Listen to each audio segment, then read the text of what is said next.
Je faisais un jogging sur le chemin entre mon petit bureau dans ma maison, à environ 3 kilomètres, poussé par la frustration liée à certaines tâches de travail inachevées. Après avoir bricolé dessus pendant environ 1 heure, j'ai troqué mon jean et ma chemise de travail contre un short, un t-shirt, des baskets et un bandeau avant de me mettre en route. Mon plan était de courir jusqu'à la maison pour récupérer quelques documents, peut-être une vingtaine de pages. Quand j'étais à environ 800 mètres de chez moi, j'ai repéré un type à environ 200 mètres devant moi, une vision peu commune car ce chemin était principalement utilisé par moi et rarement par d'autres, menant directement à ma maison et bordé d'une falaise à l'arrière. Il semblait se diriger vers l'arrière de ma maison. En accélérant, j'ai tourné au coin pour mieux le voir, il était à la porte-fenêtre de la terrasse, qui, à ma grande surprise, était déverrouillée. Marquant une pause pour réfléchir à ce que je venais de voir, je me suis souvenu que ma femme, Alice, travaillait de la maison ce jour-là. Me précipitant vers la porte, je l'ai trouvée verrouillée, mais j'avais évidemment la clé et l'ai utilisée, faisant coulisser la porte-fenêtre en silence. J'ai jeté un coup d'œil à l'intérieur, la cuisine, où Alice travaillait habituellement, était vide, mais ses dossiers et son ordinateur portable étaient éparpillés sur la table. Des bruits faibles provenaient de l'étage, probablement de la salle à manger attenante à la cuisine. Je gardais un bâton, ressemblant à ceux utilisés par les anciens agents de patrouille, qui avaient autrefois appartenu à mon grand-père. C'était à la fois un outil de protection et un souvenir sentimental. Agrippant le bâton, je suis monté furtivement à l'étage. La porte de la chambre principale était fermée et laissait échapper des bruits étouffés. Saisissant la poignée, j'ai poussé la porte avec précaution. Imaginez mon choc, la tenue de jogging de l'inconnu gisait par terre alors qu'il était sur le point de chevaucher ma femme, entièrement nue. M'approchant du lit, j'ai administré un coup rapide au derrière de l'homme avec le bâton, produisant un claquement sonore. Il a poussé un cri, se tenant l'arrière-train, tandis qu'Alice me dévisageait, les yeux écarquillés, les bras et les jambes tout aussi écartés, le regard agrandi. Elle a prononcé quelque chose d'inintelligible. J'ai réalisé que cet intrus n'était autre que son patron, Simon Green. Se roulant sur le côté pour s'éloigner d'Alice, il s'est relevé du lit, se frottant l'arrière douloureux. « Attends, j'ai été invité », s'est-il défendu. Regardant Alice, je n'ai rencontré que le silence absolu. Simon a proféré une menace, affirmant « Tu ferais mieux de reculer, ou je te le prendrai et je t'en collerai un coup ». Se tenant nu dans ma chambre, il était confiant, mais il me connaissait à peine et moi de même. Il ignorait ma maîtrise du tennis, notamment mon formidable revers. Lui adressant un sourire en coin, j'ai noté une once d'agitation dans son regard. Avec un rugissement, il s'est jeté sur moi à environ 2 mètres de distance. Rapidement, j'ai décoché un revers à son visage. Pris de court, il n'a pas pu l'esquiver. Le bâton a frappé son front sur le côté droit. J'avais visé sa joue, mais son léger mouvement vers le bas a causé le décalage du coup. Il s'est effondré comme un sac de briques et est resté inerte. Le regard baissé vers lui, j'ai jeté un œil à Alice, elle semblait en transe, le regard vitreux et un filet de salive lui dégoulinant du menton. Parcourant la pièce du regard, j'ai aperçu un téléphone portable sur la commode, en position verticale, l'écran tourné vers le lit. Cet idiot avait tout filmé. Saisissant le téléphone, j'ai glissé pour accéder au clavier numérique et j'ai appelé les urgences. Urgence, quel est votre problème? Je m'appelle Tim Jenkins. Je suis au 12, Arbor Circle. Un intrus m'a agressé dans ma chambre. Je me suis défendu. Il est blessé, peut-être grièvement, et ma femme, elle, je ne sais pas, elle est peut-être sous médicaments. Elle est consciente mais ne réagit pas. Nous avons besoin d'aide immédiatement. Monsieur, si vous êtes armé, veuillez vous désarmer. Nous approchons avec prudence. Vous comprenez? Oui, je comprends. Je vais attendre dans la cour avant. Alors que les sirènes retentissaient, je suis descendu, le téléphone toujours en main. Je déposai le bâton sur le canapé et suis sorti. Debout dans la cour avant, les bras le long du corps, j'ai regardé une voiture de police arriver, suivie d'une ambulance. 2 officiers, un homme et une femme, sont sortis, sans dégainer leurs armes. La femme, visiblement responsable, m'a interpellé. « Vous êtes Monsieur Jenkins? » « Oui, ils sont à l'étage. »« Suivez-moi. » J'ai fait demi-tour et suis rentré dans la maison, les officiers sur mes talons. Arrivé devant la chambre, je me suis écarté. La porte était entr'ouverte, Alice était allongée sur le lit, le regard vide, et Green demeurait immobile. L'officier féminine s'est agenouillée près de Green, vérifiant son pouls et ordonnant à son partenaire de faire venir les ambulanciers. Se tournant vers Alice, elle a demandé. « Madame, tout va bien ? Madame ?» Pas de réponse. Quand les ambulanciers sont arrivés, je me suis reculé pour les laisser s'occuper de Green. Un autre groupe du personnel médical les a rejoints. La sergente Leslie Haddon a saisi un peignoir dans le placard, l'a passé à Alice et l'a emmené dans la chambre d'amis, me faisant signe de suivre. « Restez ici, ne partez pas, mais ne vous mettez pas en travers non plus », a-t-elle ordonné. Je me suis retiré dans la cuisine, scrutant les alentours. De mon petit ordinateur, tiré d'un tiroir, j'ai transféré la vidéo du téléphone de Green et sauvegardé son contenu, m'envoyant la vidéo à mon bureau via un email. J'ai éteint le téléphone et l'ai laissé sur le bureau d'Alice. Depuis l'entrée de la cuisine, j'ai observé les ambulanciers emporter Green par la porte d'entrée, le charger dans l'ambulance et partir en trombe. Une policière inconnue a fait descendre Alice au salon, la maintenant à l'écart de moi. Alice avançait la tête baissée, vêtue d'un peignoir et de baskets. La sergente Haddon est revenue vers moi dans la cuisine, accompagnée d'un détective en civil plus âgé et mince, nommé John Dempsey. Elle me l'a présenté, bien que nous nous connaissions déjà, quand j'exerçais encore en droit pénal, j'avais eu affaire à lui. J'avais une haute estime pour lui et nous avions un bon rapport. Bonjour. Je suis désolé de ce qui s'est passé. Vous reconnaissez la personne que vous avez frappée ? Le patron de ma femme, Simon Green. Avez-vous des détails sur son adresse ? Nous avons ses affaires, tenue de sport et carte de crédit, mais pas de pièce d'identité. Je ne sais pas grand-chose de lui, John. La dernière fois que j'ai entendu parler de sa vie privée, il était marié avec des enfants à l'école, peut-être il y a 1 an. Avez-vous remarqué des signes d'une relation amoureuse entre lui et votre femme ? Pas jusqu'à aujourd'hui. Pourriez-vous raconter ce qui s'est passé avant l'incident ? J'ai tout raconté, depuis ma décision d'aller courir pour me changer les idées jusqu'au moment de l'appel d'urgence, sans omettre de détails. Je n'avais aucun mobile derrière tout ça. Vous l'aviez reconnu de l'extérieur ? Non, pas avant qu'il sorte du lit. Là, j'ai réalisé qui il était. Vous l'avez frappé au derrière ?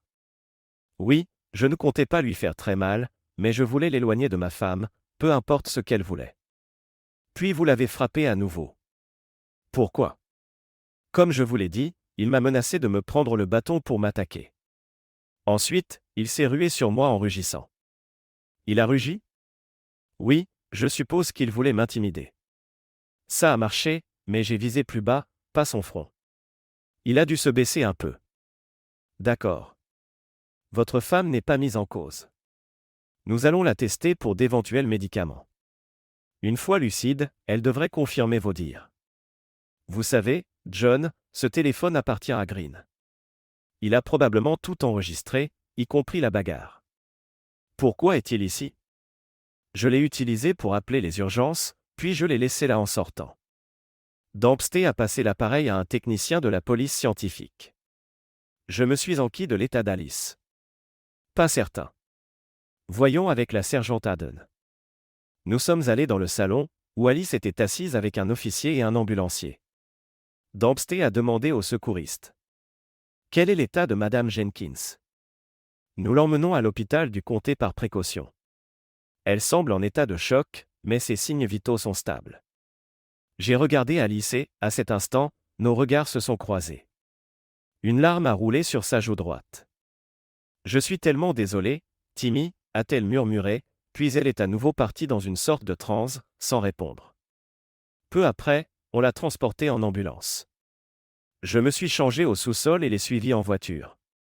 La police restait dans la maison, m'assurant qu'il la sécuriserait ou qu'un agent resterait sur place. J'ai appelé les parents d'Alice, qui habitaient dans un état voisin à environ 2 heures de route, leur faisant un bref résumé et promettant de les tenir au courant depuis l'hôpital. Alice et moi nous étions mariés quand elle venait de terminer l'université, à 21 ans, alors que j'avais encore 1 an avant d'achever ma formation en droit. Elle avait rapidement décroché un poste chez Simon Green Insurance, où elle avait gravi les échelons, de simple commis à assistante administrative dans son service, spécialisée dans le logement et l'automobile.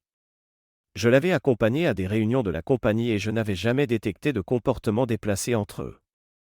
C'était la première fois que je rencontrais la famille Green.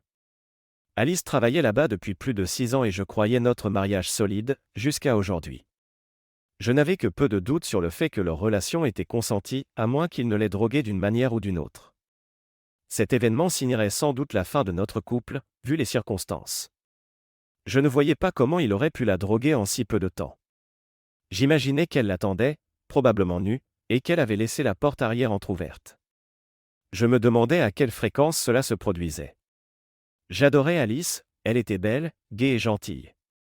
Notre vie amoureuse était satisfaisante, même quand nous étions occupés, surtout les week-ends. Depuis mon retrait des procès criminels, ma charge de travail était plus stable. Je ne parvenais pas à digérer ce que j'avais vu, bien que Green fût physiquement plus grand, les événements du jour montraient autre chose, au moins sur certains points cruciaux. Pourtant, je n'avais vu qu'un bref instant. Qui c'est exactement? À l'hôpital, la femme de Simon Green était aux urgences. Je la reconnaissais, mais elle ne semblait pas me remarquer. Je n'ai pas fait de commentaires et me suis renseigné sur Alice. On m'a autorisé à rejoindre sa chambre, où elle dormait. Je l'ai contemplée, un sentiment de perte m'envahissant. Je ne comprenais pas ses actes ni leurs conséquences sur nous deux. J'avais un besoin urgent de comprendre avant de prendre des décisions difficiles. Une docteure en blouse blanche est entrée dans la chambre.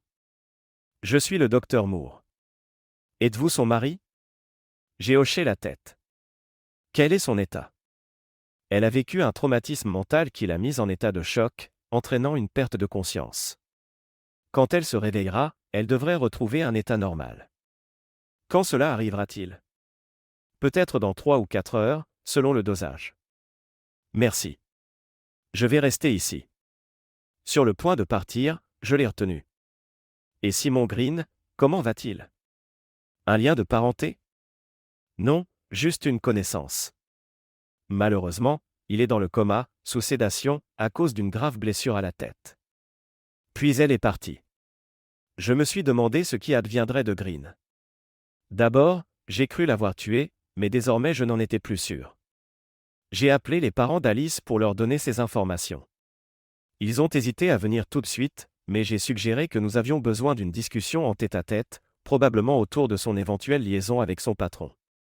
La mère d'Alice, Janie Carson, s'est montrée inquiète, elle avait remarqué un changement récent dans le comportement d'Alice et m'a demandé de lui donner une chance de s'expliquer. J'ai promis de le faire même si j'ignorais si cela nous aiderait. Il fallait attendre et voir. Cherchant Madame Green, je l'ai trouvée dans la salle d'attente des soins intensifs. Bonjour, Madame Green. Oui? Vous avez quelque chose à me dire? Elle paraissait perplexe. Je l'ai vue à des réunions de la compagnie. Elle était grande, mince, les cheveux bruns, la trentaine. Je suis Tim Jenkins. Ma femme, Alice, travaille avec votre mari. Il semble qu'ils se connaissaient. Se connaissaient? A-t-elle fait avec un regard interrogateur. Oui, ils ont été découverts ensemble, nus, dans ma chambre ce matin, en plein rapprochement. Ah, vous êtes celui qui l'a frappé? Oui, désolé, enfin pas vraiment. Elle a poursuivi. Simon agit bizarrement depuis quelque temps. Il a délaissé ses activités habituelles, prétextant le travail. Je soupçonnais qu'il se consacrait à votre femme. Eh bien, je ne peux pas confirmer, mais maintenant, c'est un fait. Ils avaient l'air d'avoir établi une routine. Que disent les médecins sur son état? Ils sont prudents. Il devra peut-être être opéré. Très bien. Bonne chance à vous. Allez-vous prendre vos enfants? Ils sont chez mes parents. Ils savent qu'il est hospitalisé, rien d'autre. On est habitué maintenant. Je suis sorti prendre l'air pour essayer de me vider un peu l'esprit. J'ai décidé de ne rien conclure avant d'en avoir discuté avec Alice. 1 heure plus tard, de retour à l'intérieur, Alice était toujours au même endroit aux urgences, dissimulée derrière un rideau. En entrant, je l'ai vue s'agiter légèrement, puis retomber de nouveau. J'ai appelé à l'aide, apercevant le docteur Moore au poste infirmier et lui faisant signe. Elle s'est approchée en vitesse. Il semble qu'elle se réveille, bien que je ne sache pas si ma présence l'aide ou pas. Juste à ce moment, Alice a reperdu connaissance en gémissant. Veuillez patienter ici. Le docteur Moore est entré et je n'entendais que des bribes de leur échange. Comment vous sentez-vous, Alice? Pouvez-vous parler? Mon Dieu, désolé. Articulait-elle faiblement. Alice, il faut que vous soyez pleinement consciente. Vous devez faire face à la situation. On ne peut pas rester détaché trop longtemps. Nous allons vous laisser sortir cet après-midi, peut-être dans 2 heures. Où est Tim? Il était là? Il a pensé que votre réaction serait meilleure sans lui en ce moment, mais il n'est pas loin. Combien de temps ça va durer? J'ai tout gâché, et Simon, comment va-t-il? Tim l'a frappé. Nous ne savons pas encore. Il devra peut-être être opéré. Merde, je l'avais prévenu de ne pas prendre de risques. C'était un pari. Il a perdu. Moi aussi, peut-être. Vous devriez parler à Tim. Je peux le chercher ou vous pouvez attendre d'être chez vous. Je suis revenu derrière le rideau. Alice, je vais bientôt te ramener chez nous, j'espère. D'accord, merci. Je regrette tellement. Nous en parlerons. Puis je me suis tourné vers le docteur Moore. Quand peut-elle sortir? Là, tout de suite. Je m'occupe des papiers et je lui donne une tenue d'hôpital. Sur ce, elle est partie. Alice a murmuré. Je suis désolé, Timmy, désolé, ce n'est pas si grave, tu dois comprendre. On en discutera à la maison. Quand le docteur Moore est revenu avec un formulaire, je suis sorti le temps qu'Alice s'habille. Elle a pris mon geste comme un rejet. En un sens, c'en était un, je n'avais pas vraiment envie de la voir nue. Peut-être plus jamais. On l'a sortie dans un fauteuil roulant jusqu'à ce que j'approche la voiture. Elle s'est levée d'elle-même pour grimper dans le véhicule. Nous n'avons pas échangé un mot durant les 10 minutes de trajet, même si les larmes ruisselaient sur son visage. De retour à la maison, j'ai déverrouillé la porte et nous sommes entrés dans ce qui avait été, autrefois, un foyer chaleureux. Il n'y avait plus de policiers. Le rez-de-chaussée était plutôt en ordre. Alice s'est installée dans le rocking chair du salon. Je vais vérifier en haut, je reviens. À l'étage, c'était le chaos. Notre chambre était dans un état lamentable, avec une section de moquette retirée là où Green était tombé. Le lit était à nu, les tiroirs ouverts mais pas complètement. J'ai décidé de ranger plus tard. Les autres pièces étaient indemnes, à l'exception de la salle de bain couverte de poudre pour empreinte digitale. Je n'avais pas envie de parler avec Alice mais j'ai tout de même appelé ses parents pour leur dire qu'elle était revenue.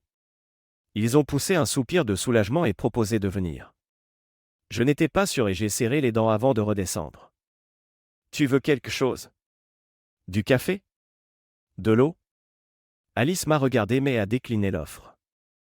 Nous nous sommes assis face à face, à environ 2 mètres l'un de l'autre, sans parler.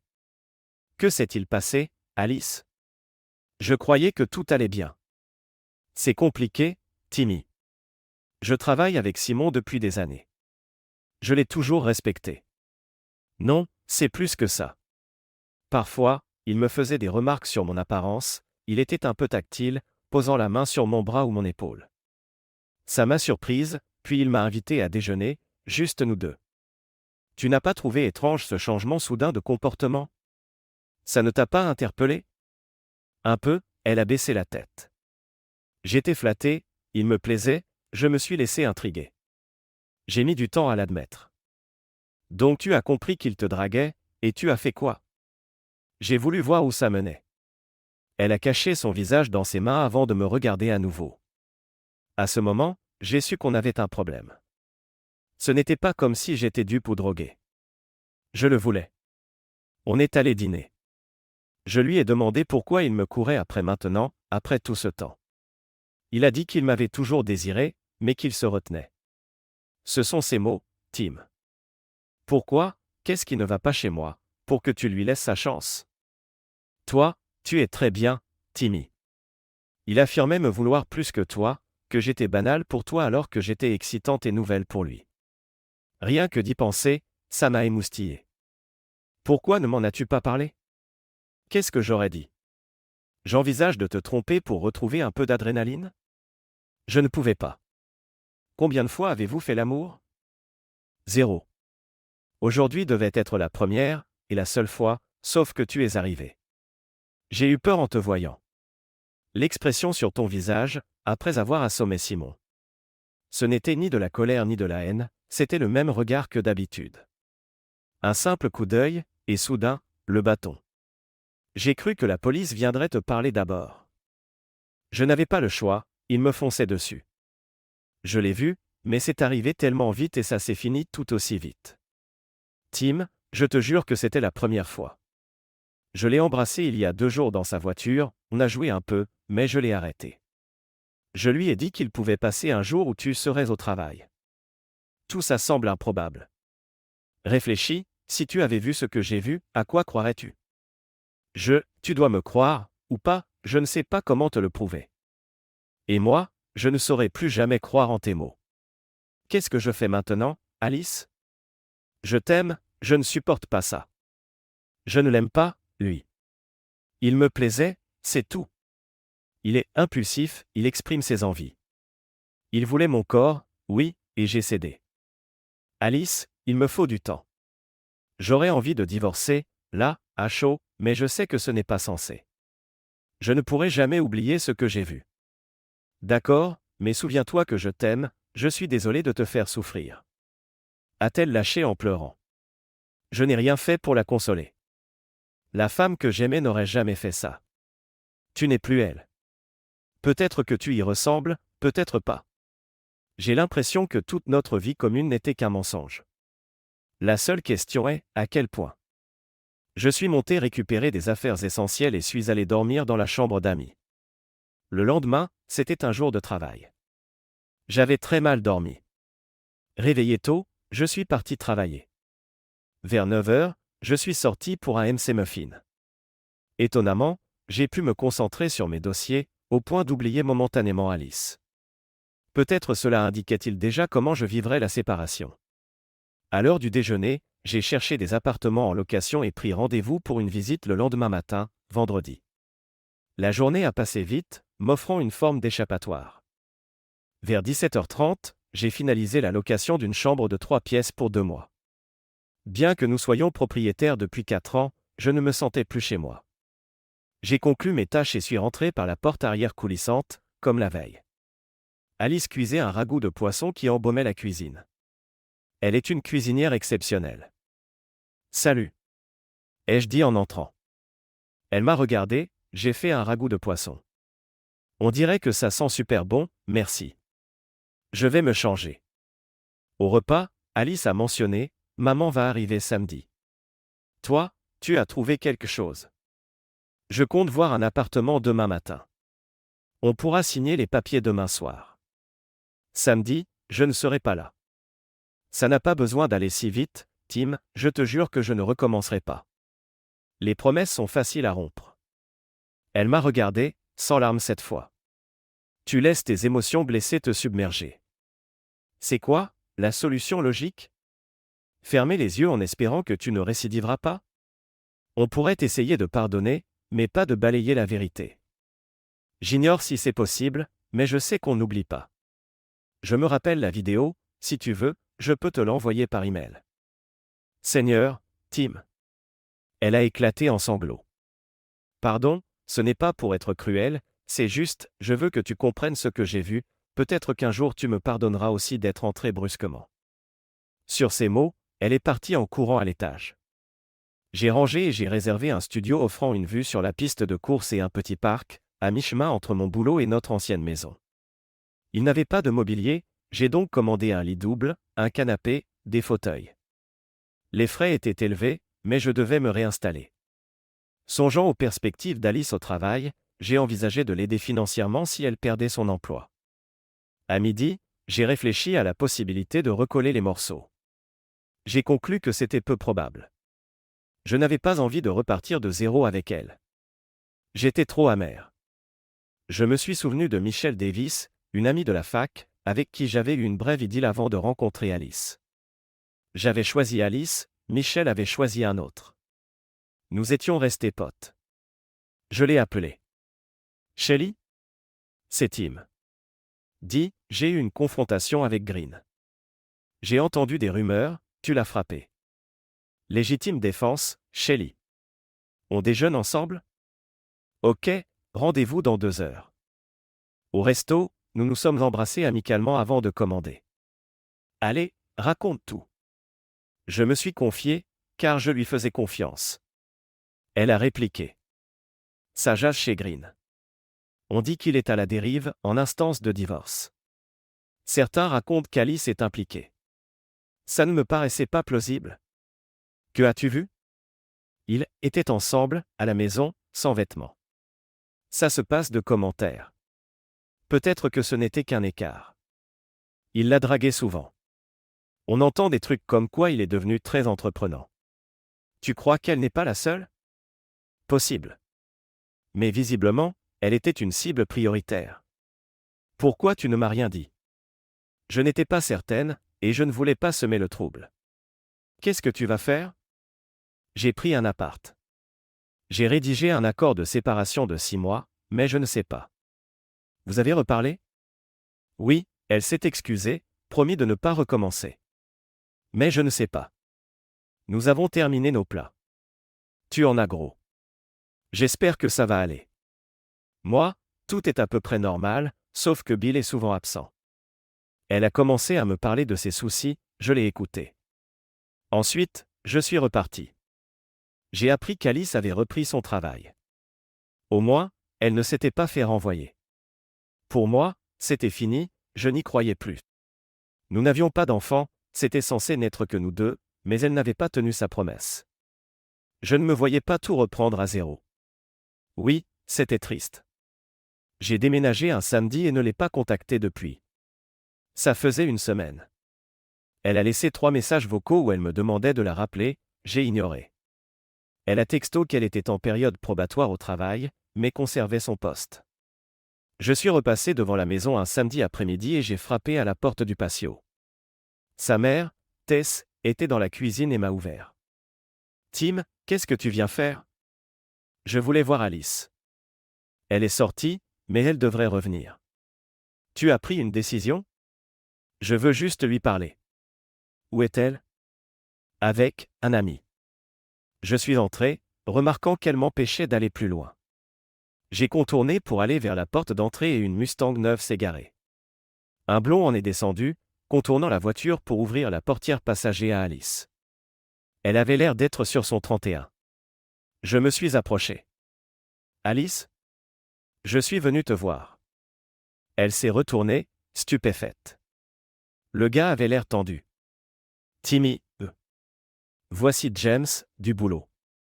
Il m'a conduite hier soir. Pas de souci. Reste si tu veux ta dose de problème, ai-je lancé. Il a relevé le menton pour paraître plus grand.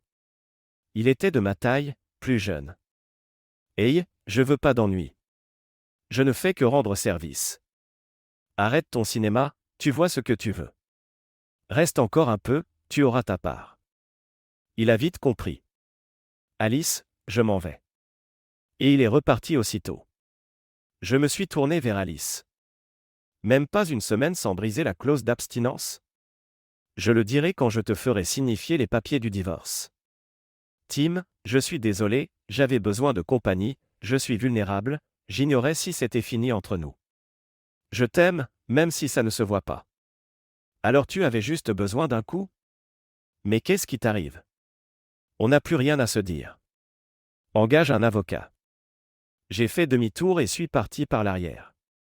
C'était clair, nous étions ensemble depuis longtemps sans le moindre écart, puis j'en étais atterré. Je me demandais pourquoi elle s'était mise à céder à toutes ses avances. De retour dans mon appartement, j'ai pensé que ça resterait un mystère. Peut-être demanderais-je à sa mère. Effectivement, j'ai reparlé à Tess, seule à la maison quelques jours plus tard. J'ai frappé au patio et elle m'a laissé entrer. Tim, pourquoi es-tu là? Pour comprendre ce qui a changé chez Alice. On était bien, et puis elle a déraillé. Tu as une idée? Peut-être un problème d'estime de soi. Au lycée, elle n'était pas très populaire, menue, un peu tardive dans son développement. Elle avait 2 copines devenues pom-pom girls et elle se sentait laissée pour compte. À 17 ans, son corps a évolué, son acné a disparu. Soudain, les garçons l'ont regardée différemment. Elle est allée au bal de promo avec un joueur de foot et y a perdu sa virginité, à 18 ans. L'été avant la fac, elle sortait beaucoup. Je craignais une grossesse non désirée, mais je crois qu'elle prenait la pilule. Puis à l'université, elle s'est calmée. En effet, je ne l'ai pas trouvée particulièrement libre de ses mœurs à la fac. Elle était juste expérimentée et savait ce qu'elle aimait. C'est ça. Depuis que vous sortiez ensemble, elle était fidèle. Vous parliez d'avoir des enfants? Oui. Peut-être qu'elle a eu peur de perdre son attrait. Elle a cédé à son patron parce qu'il la désirait? Je suppose. Et ce jeune homme en Mustang, c'est flatteur. Ok, je vois. Combien de temps vas-tu rester? Pas très longtemps. Prends soin de toi, Tess. Je suis reparti. Les démarches pour le divorce se sont faites sans heurts. Alice a déménagé de notre logement commun pour un autre appartement, plus proche de son travail. On n'a plus eu beaucoup de contacts jusqu'à l'audience. En sortant du tribunal, elle m'a rattrapé. On déjeune, Tim? C'est pour moi. J'ai des choses à dire. D'accord. Nous sommes allés chez Red Lobster. J'ai pris une entrée légère, elle, un bol de soupe. Après avoir commandé, elle m'a regardé. Tim, j'ai tout foiré. Je vois un psy. Elle me dit que j'avais peur d'être mère, je ne sais pas trop, peut-être juste la crainte de l'engagement. En tout cas, Simon me plaisait vraiment. Désolé. Je ne me comprends pas totalement. Tu sais comment il va? J'ai entendu qu'il retravaille à temps partiel. Il se déplace avec une canne et il a du mal avec sa main droite. Sa femme l'a quitté. Tant mieux pour elle. Ça fait un peu dur, mais c'est la vérité. T'as ruiné sa vie. Toi et lui avez ruiné la mienne aussi. Peut-être moins gravement que vous ne vous êtes détruits mutuellement. À propos, comment te sens-tu? Notre ancienne vie me manque. Là, je peux être sexuellement active avec qui je veux et j'adore ça. Ça m'excite. Je suis même un peu forcé de le faire. Je ne sais pas pourquoi cet élan est revenu. Simon me rappelait ce gars du bal de promo qui m'a dépucelé. Je voulais retrouver cette sensation. Eh bien, tu peux t'amuser. C'est un peu dur, non? Elle a ri, et j'ai ri aussi, comprenant l'ironie. C'est fou, mais je regrette notre foyer. Côté sexe, aucun n'était meilleur que toi. Bon, un était aussi bon, et plus gâté, mais on se connaissait si bien. Tu me satisfaisais à fond. Je suis bête? Bref, c'est la vie. C'est gênant à entendre. J'étais troublé. Elle l'a remarqué. Tu me trouves toujours attirante, Tim? Je suis prête si tu as envie. A-t-elle chantonné, Just call my name, and you know wherever I am. YLL comme Running to see you again. Oh, Alice. J'étais tiraillé. Pour moi, elle restait la femme la plus désirable. La serveuse est arrivée avec nos plats. Alice a posé $30 sur la table. Allez, on y va. Je me suis levé. Alice et la serveuse, Gwen, ont toutes deux remarqué mon trouble évident. Gwen a rougi. Je vois que vous avez besoin d'intimité. Revenez plus tard, grand gaillard, je finis à 18h, a-t-elle plaisanté. Alice m'a tiré par la main, lançant à Gwen un regard irrité, et m'a conduit hors du resto. Son appartement était à quelques rues. Dans l'ascenseur, elle m'a plaqué contre la paroi en m'embrassant sauvagement, me caressant partout. Ça va être sensationnel, Tim. Ok.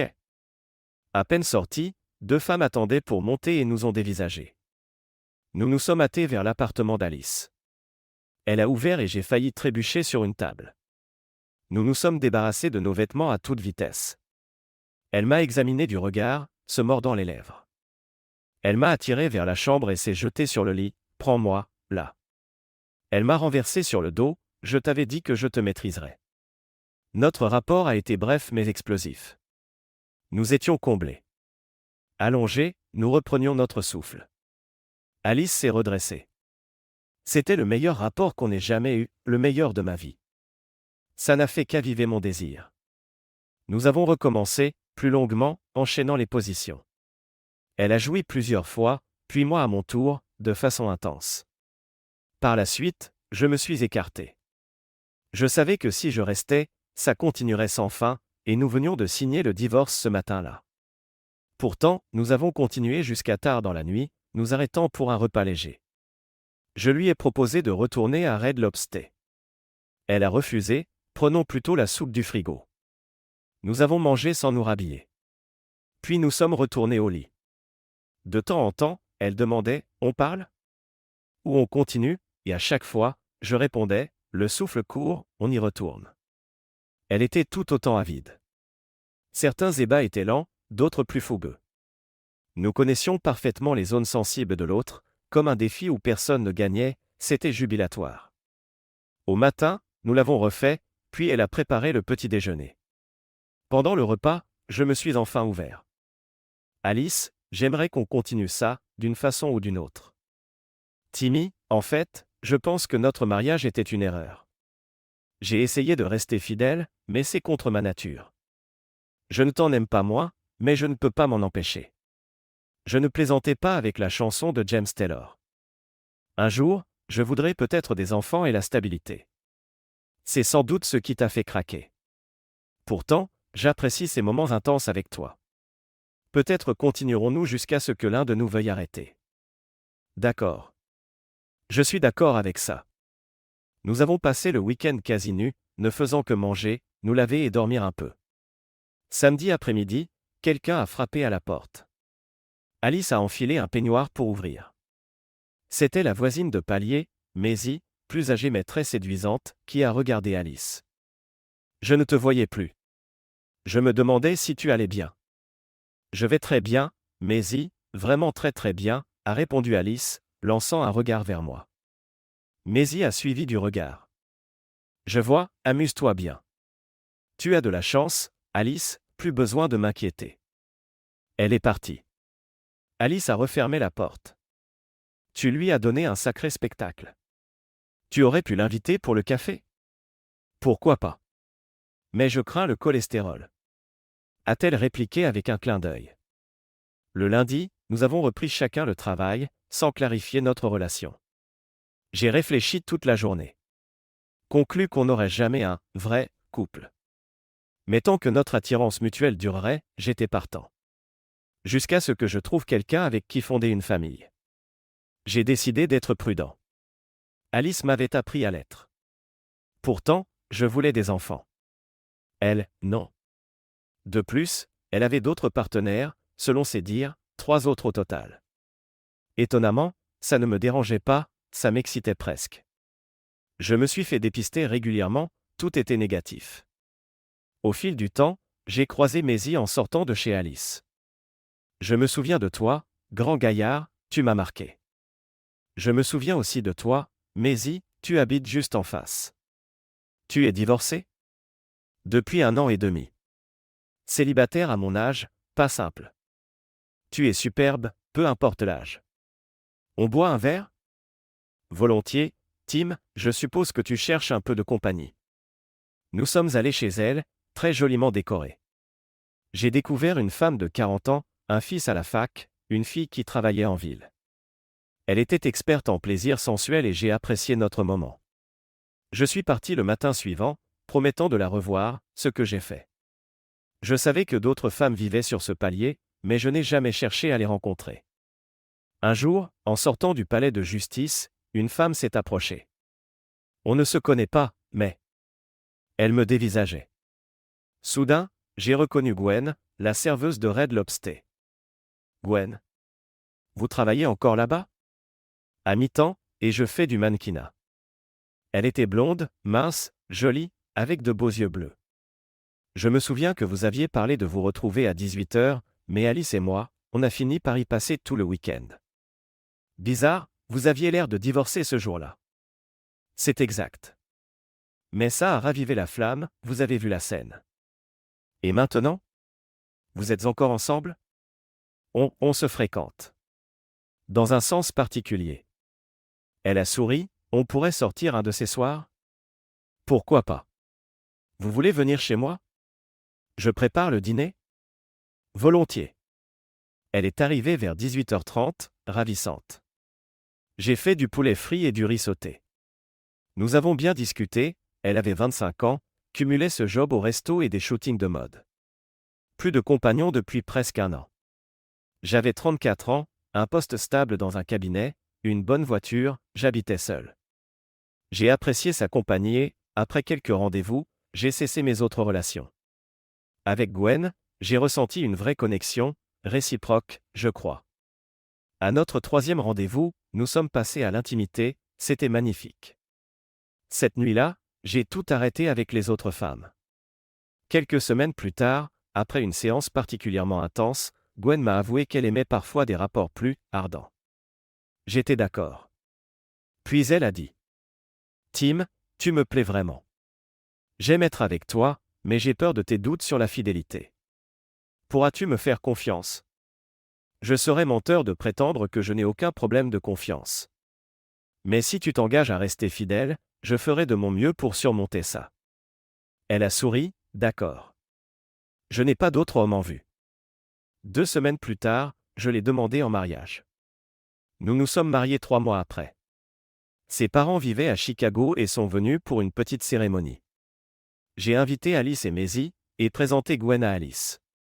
Cette dernière s'est montrée gentille, mais je pouvais deviner qu'elle était un peu triste. Notre relation n'avait jamais été basée sur l'amour, juste l'alchimie.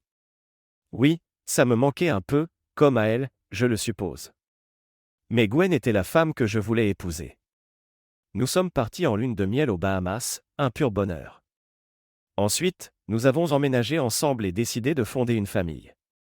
Nous avons eu 2 enfants en 3 ans, Thomas et Aileen. Je suis devenu associé au cabinet et nous avons acheté une maison en banlieue. J'ai gardé le contact avec Alice. Elle a rencontré un collègue, Larry Gibson, environ 1 an après mon remariage. Elle a eu 2 fils, Laurence et Raymond. Ils se sont installés près de chez nous, si bien que nous nous croisions parfois. Nos enfants fréquentaient la même maternelle.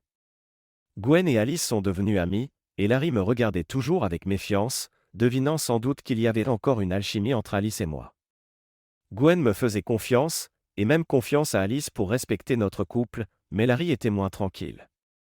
Pourtant, nous avions des points communs, comme le baseball, on jouait ensemble dans une ligue vétéran et on avait des abonnements pour des matchs de MLB. Un jour, en quittant le parking du stade Gem Park, j'ai lancé: Larry, j'aimerais qu'on soit franc. Je n'aurai jamais de relation sexuelle avec Alice. On est mariés chacun de notre côté. Je vois que ça te ronge.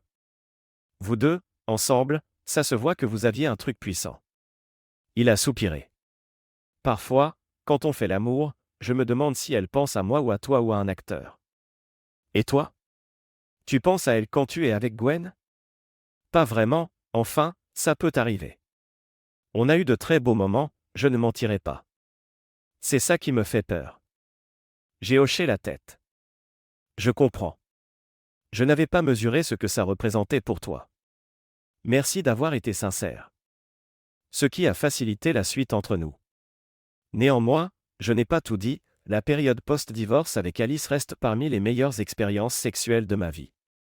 Quand je la revois, ça me revient, et je pense que c'est réciproque. Peut-être que si nous atteignons 80 ans, veufs, nous retenterons l'aventure. Qui sait? Pour l'instant, nous suivons nos chemins respectifs. Merci de regarder et n'oubliez pas de vous abonner pour ne pas manquer les nouvelles histoires.